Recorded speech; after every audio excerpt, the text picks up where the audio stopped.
we Lominsons are sworn to strive, till sea swallows all. And swallow all it would have had Leviathan prevailed. That we still strive now, we owe in no small part to you. Not for the first time, you have delivered Limsa Lominsa from the wrath of a primal. Never has our nation known a stouter ally. On behalf of my people, I give you my humblest thanks.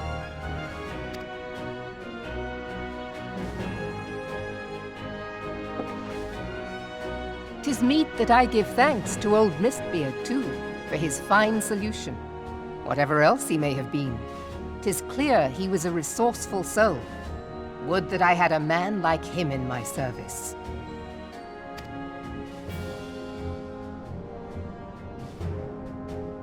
Before I set foot in these lands, I had no inkling that the people of Eorzea contended with such mighty foes.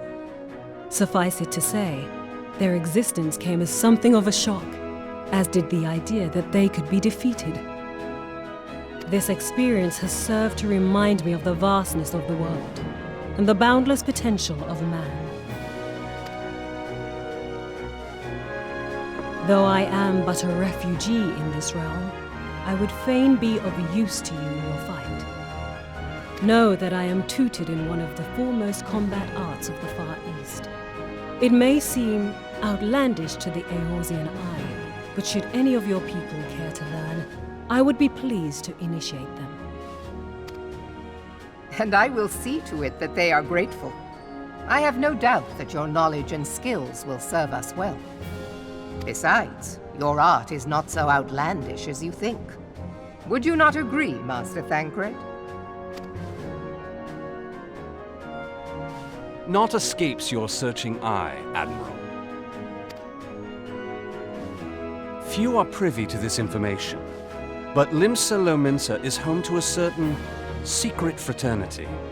Its members are trained in a form of combat not unlike your own. By my judgment, it should not be beyond such individuals to adapt to the techniques I witnessed you employing with such admirable deftness.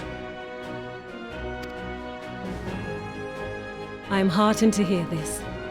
I too noted a kinship between your style and mine own, though it seemed to me that you fought differently in the beginning. I suppose I did. What can I say? I'm a man of many talents. Though you may labor to believe it, Thancred was once something of a scoundrel who fraternized with the criminal class in these parts. Yestola! You jest, of course. But for a chance encounter with Alphino's grandsire, he might never have left Limsa Lominsa, or received an education in Sharlayan, or taken up his post in Uldar, which is where he trained in the blade, lest you wonder.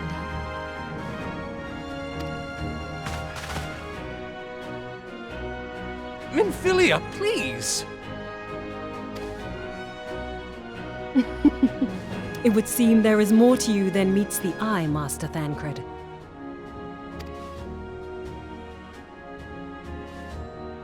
Lady Yugiri, I am told that you and yours came to Eorzea seeking permanent resettlement, and that many domins have since been engaged as frontier hands at Revenant's Toll.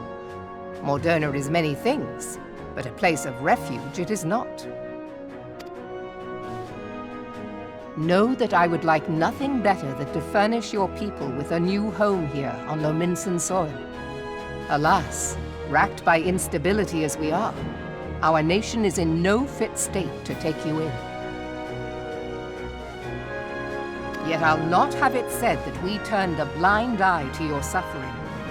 Until such time as we can do more, I pledge to send provisions. We are in your debt, Admiral. I realize that it scarce qualifies as repayment, but if it please you, I shall set about sharing my martial knowledge with your people at once.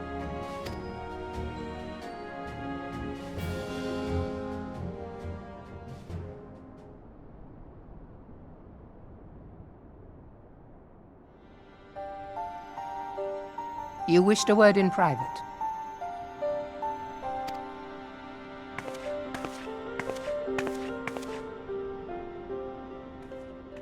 The better not to spoil the festive mood.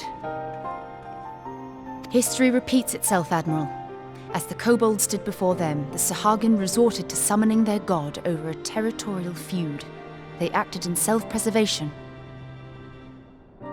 It may be that the Sahagin initiated this particular clash, but how it begins does not interest me so much as how it ends.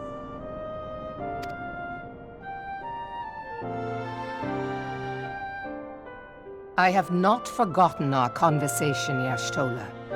I am aware that man bears part of the blame for the Primal's existence. Nor am I ignorant of the Sahagin's reason for acting. They sought to secure a place to breed and multiply that their kind might survive. Self-preservation, as you say. But we have as much right to live and thrive as they. If our own survival is threatened, are we to lay down our arms and welcome oblivion? Nay. And so you kill, that you might live. Yet if living is a right, then that right belongs to all peoples, be they men or beastmen.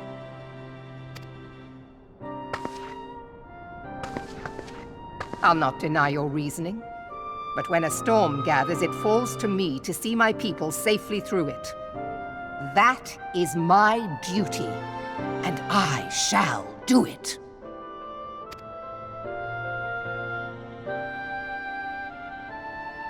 As must we all, Admiral. Stay the course, then, but know that it will lead to no good end.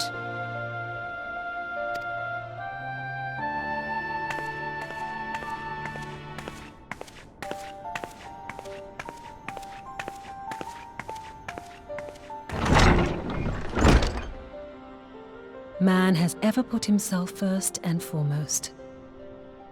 To justify his actions, he clads himself in the armor of righteousness, though it be a fancy of his own making. In this, mayhap the Garleans and we Domans are not so different.